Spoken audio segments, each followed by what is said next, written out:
बासंबा शिवारात तरुणाचा दगडाने ठेचून खून। हिंगोली तालुक्यातील बासंबा शिवारात एका तरुणाचा दगडाने ठेचून खून झाल्याची घटना आज दिनांक 22 मार्च रोजी दुपारी 1 वाजण्याच्या सुमारास उघडकीस आली आहे। बासंबा पोलिसांचे पथक घटनास्थळी दाखल झाले असून फिरोज खा फरीद खा पठाण वय 18 असे मयताचे नाव असल्याचे पोलिसांनी सांगितले। पोलिसांनी दिलेल्या माहितीनुसार बासंबा फाटा ते सावरखेडा मार्गावर बासंबा शिवारात एका तरुणाचा मृतदेह असल्याची माहिती पोलिसांना मिळाली होती।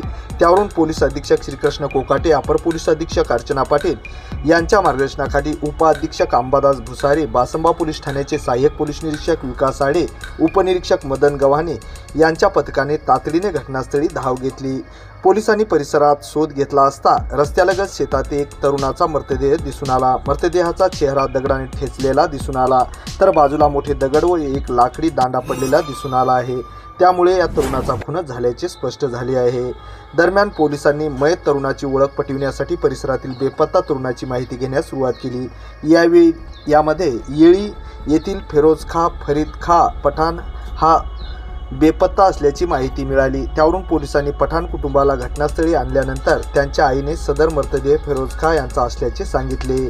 तो शुक्रवारी दिनांक 21 मार्च सायंकाळपासून घरातून मित्रासोबत गेल्याचे पोलिसांनी सांगितले। त्यानंतर पोलिसांनी मृतदेह उत्तरीय तपासणीसाठी शासकीय रुग्णालयात दाखल केला आहे। पुढील तपास पोलीस करीत आहेत, अशी माहिती आज 22 मार्च रोजी दुपारी 3 वाजता प्राप्त झाली आहे।